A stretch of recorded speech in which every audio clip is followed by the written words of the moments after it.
Hello, everyone. Hope you're having a fantastic day. My name is Kmart, and I want to talk about some basketball. And today, we are going to be talking about the results of the recent draft lottery, some of the teams that moved up in terms of pick order, and a couple of squads who maybe landed a little bit further down than where they thought they would be. So, just going to try and get through some of these pretty quickly here. We'll start, though, with the team that will be making the number one overall pick in this year's draft, and that is the Atlanta Hawks. They were not really expected to be in this position prior to the draft lottery. I think they were initially projected to get like the 10th pick or something like that, somewhere in that range. They had just a 3% chance at the number one pick, but ping pong balls went their way, so they do have that pick, and now they have a pretty sizable opportunity to work with here. There are rumors coming out of Atlanta, or coming out of somewhere, that the Hawks may be looking to move one of its star players, right? One of DeJounte Murray or Trae Young. Don't know, honestly, how valid those rumors are, but they are going around, right? So with the number one pick now in hand, the Hawks have about three sort of main scenarios. They can trade Young or Murray and package that number one pick alongside them to go try and find some sort of superstar player. I don't really know who that would be, not sure who's available at the moment, but that is an option for them.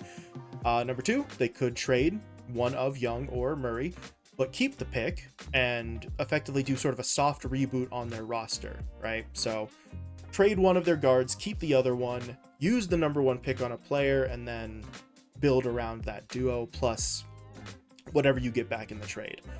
And the third option here for Atlanta is one where they just kind of keep everything, right? They don't trade Young or Murray. They keep both of them around. They use that number one pick on someone. Right now, the projected number one pick is Alex Sarr, who is 7'1" out of France. So they could keep their star duo in terms of their guards, draft a new sort of rookie sensation at center, and just try to build around that. But I guess the point to say here for the Hawks, I have no idea how true any of these rumors are in terms of them looking to trade someone, but with the number one pick now in hand, whatever option Atlanta chooses has a little bit of an added punch to it, right? Because the number one pick is pretty valuable, both in terms of a trade package or in terms of just using it to upgrade your roster pretty cheaply. So Atlanta gets a sizable bump in terms of whatever their offseason plans are going to be. In a similar vein, another squad that moved up pretty significantly here is the Houston Rockets.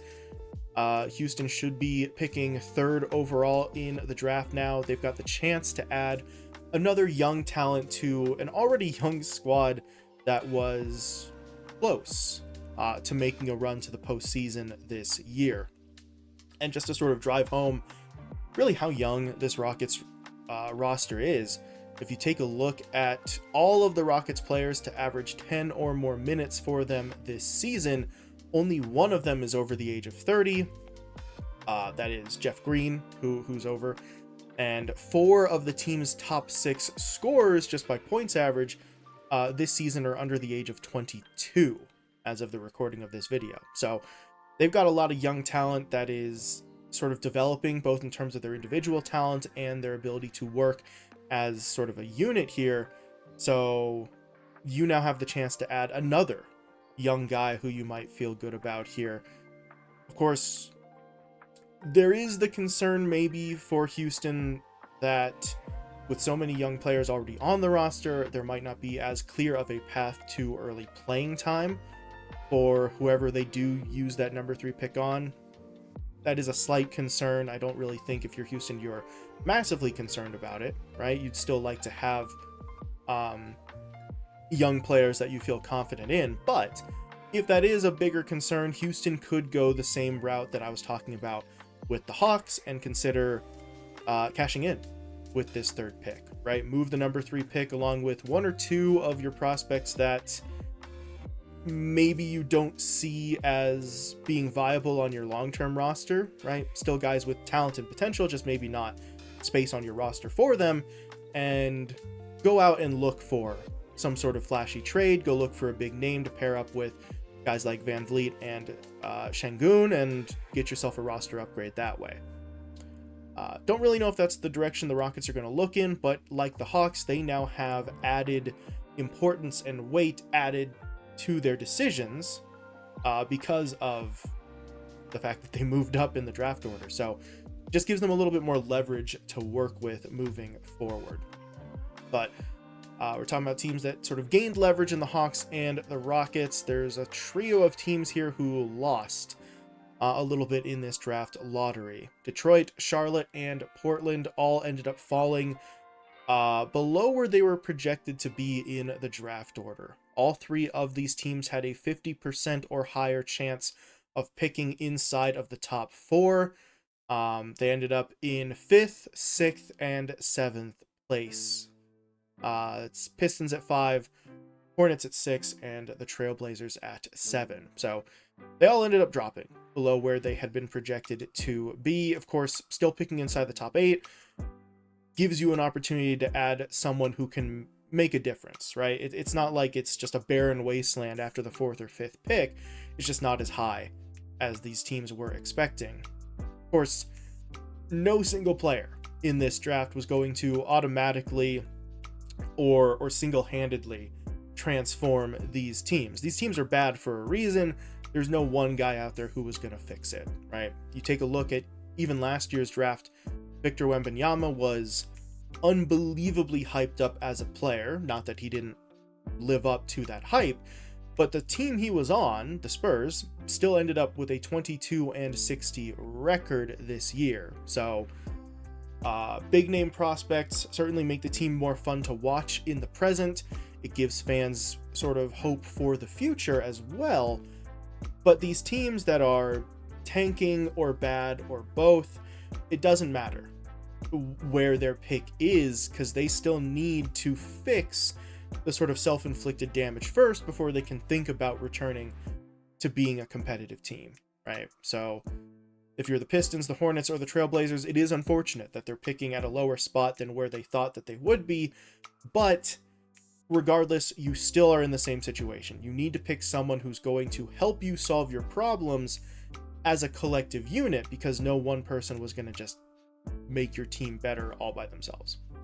So we'll see. Still presumably plenty of value there if you're looking at those three teams.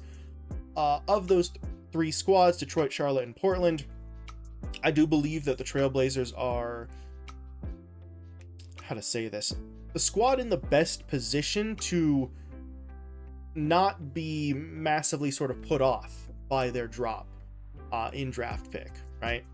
The Trailblazers had the same record as Charlotte this last season, but I look at their roster and I see fewer potential problems, right? I see a few more guys who have maybe proven themselves a bit more than some of the players on the Hornets or the Pistons, right? In terms of the guard rotation, Scoot Henderson, Shaedon Sharpe, and Anthony Simons have all shown us what they can do when they're healthy. That health is going to be maybe a concern for them, but when they're all on the court at the same time, or all on the roster at the same time, we've seen what they're capable of. DeAndre Ayton managed to keep his production relatively close to what he was getting in Phoenix. Still an expensive contract, but he didn't sort of drop off massively when he was moved to Portland. And if you look at what the Trailblazers have outside of those sort of maybe core players, pieces like Jeremy Grant, Malcolm Brogdon, Robert Williams, etc., are all still signed, right? They're signed for at least one more year here. So Portland presents a situation where their roster is far more stable. It's going to look a lot next year like what it did this year, which I know for some people might be a concern because this year they didn't do that well. But in terms of looking at the draft, Portland has a better idea of what their roster currently is, what it will look like next season, and therefore what they need in the draft in terms of addressing any issues that they have. So they're in a slightly better position to maybe pick someone who can go to a more stable situation that they're better prepared for, I would say, right? So we'll see what ends up happening here. It all comes down to obviously who they choose to pick, and Portland is picking third among those three squads that I mentioned: Detroit, Charlotte, and then the Trailblazers at 5, 6, and 7. But I think Portland is a maybe slightly more stable situation for a prospect to go to. But that's all I got, right? Not too much more to talk about here. We're not close to the draft yet, still a month or so away, but the lottery did add a little bit of intrigue with some of the curveballs it threw our way. But please feel free to let me know what you think. What do you think some of these squads should do? Atlanta and Houston in particular, should they use the pick, or should they try to package it to someone for a potential trade? But, either way, please feel free to let me know what you think. But other than that, thank you all so much for watching, and I will talk to you later.